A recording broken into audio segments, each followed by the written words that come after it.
Assalamu Alaikum. Hi friends, எல்லாரும் எப்படி இருக்கீங்க?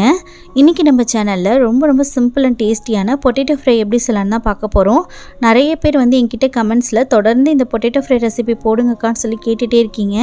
நிறைய பேருக்கு இந்த ரெசிபி செய்யறதுக்கு தெரிஞ்சிருக்கும். இருந்தாலும் என்னோட மெத்தட்ல நான் எப்படி செய்றேன் அப்படிங்கறத பார்க்கலாம். இந்த ரெசிபி செய்ய போறது மட்டும் தான் நான். இதை எக்ஸ்பிளைன் பண்ண போறது எல்லாமே என்னோட சின்ன பொண்ணு தான். ரொம்பவே எக்ஸைட்டிங்கா இருக்கா. அவ தான் சொல்லி தரணும் அப்படின்னு ஆசையா இருக்கா. சோ வாங்க எப்படி செய்யலாம்னு பார்க்கலாம். Assalamu Alaikum. My name is Shana. எல்லாரும் எப்படி இருக்கீங்க? இந்த ரெசிபி எப்படி செய்யலாம்னு பார்க்கலாமா? இந்த ரெசிபி செய்யறதுக்கு ஒரு கடாய் எடுத்துக்கோங்க. 3 டேபிள் ஸ்பூன் ஆயில் ஊற்றிக்கோங்க. 1 டீஸ்பூன் கடுகு உளுந்து சேர்த்துக்கோங்க. கடுகு பொரிஞ்சதும் கருவேப்பிலை சேர்த்துக்கோங்க. கருவேப்பிலை பொரிஞ்சதும் 5 garlic தட்டி சேர்த்துக்கோங்க. garlic 1 minute நல்லா சாட்டே பண்ணிக்கோங்க. garlic நல்லா பொரிஞ்சதும் பொட்டேட்டோ சேர்த்துக்கோங்க. 4 பெரிய சைஸ் பொட்டேட்டோ கட் பண்ணி வச்சிருக்கோம். கட் பண்ணி வச்ச எல்லா பொட்டேட்டோ சேர்த்துக்கலாம். பொட்டேட்டோ ஸ்மால் சைஸாக கட் பண்ணிக்கோங்க. இதுக்குன்னு ரொம்ப நைஸாக கட் பண்ணக்கூடாது. மீடியமாக கட் பண்ணிக்கோங்க, இல்லைன்னா பொட்டேட்டோ குழஞ்சி போயிடும்.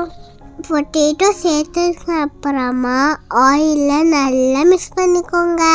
ஆயிலில் பொட்டேட்டோவை 5 minutes நல்லா சாட்டே பண்ணிக்கோங்க. இப்போ இந்த பொட்டேட்டோக்கு தேவையான சால்ட் ஆட் பண்ணிக்கோங்க. சால்ட் ஆட் பண்ணி நல்லா மிக்ஸ் பண்ணிக்கோங்க.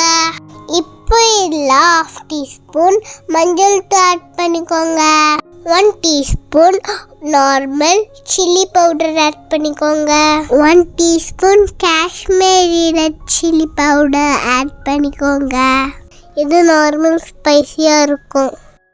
உங்களுக்கு வேணும்னா இன்னும் மிளகாய் பொடி சேர்த்துக்கோங்க. மிளகாத்தூள் சேர்த்துக்கப்புறம் நல்லா மிக்ஸ் பண்ணிக்கோங்க. உருளைக்கிழங்கு உடையாமல் 5 minutes மிக்ஸ் பண்ணிக்கோங்க. உருளைக்கிழங்கு நல்லா கிறிஸ்பி ஆக வரைக்கும் மிக்ஸ் பண்ணி விட்டுட்டே இருங்க. உருளைக்கிழங்கு நல்லா கிறிஸ்பி ஆயிடுச்சு. உங்களுக்கு வேணும்னா இன்னும் கிறிஸ்பி ஆக்கிக்கலாம். இப்போ நம்மளோட சூப்பரான பொட்டேட்டோ ஃப்ரை ரெடி. இதே மாதிரி நீங்களும் ட்ரை பண்ணி பாருங்க. ரொம்பவும் சூப்பராக இருக்கும். இந்த பொட்டேட்டோ ஃப்ரை எல்லா வெரைட்டி ரைஸ்க்கு சூப்பராக இருக்கும். நீங்களும் ட்ரை பண்ணி பார்த்துட்டு ஃபீட்பேக் சொல்லுங்கள். இந்த வீடியோவில் நான் பேசினது உங்களுக்கு பிடிச்சிருந்தா மறக்காம வீடியோவை லைக் பண்ணிக்கோங்க. உங்கள் ஃப்ரெண்ட்ஸ் அண்ட் ஃபேமிலிக்கும் ஷேர் பண்ணிக்கோங்க. இதே மாதிரி வேறு ரெசிபியில் மீட் பண்ணலாம். பாய்.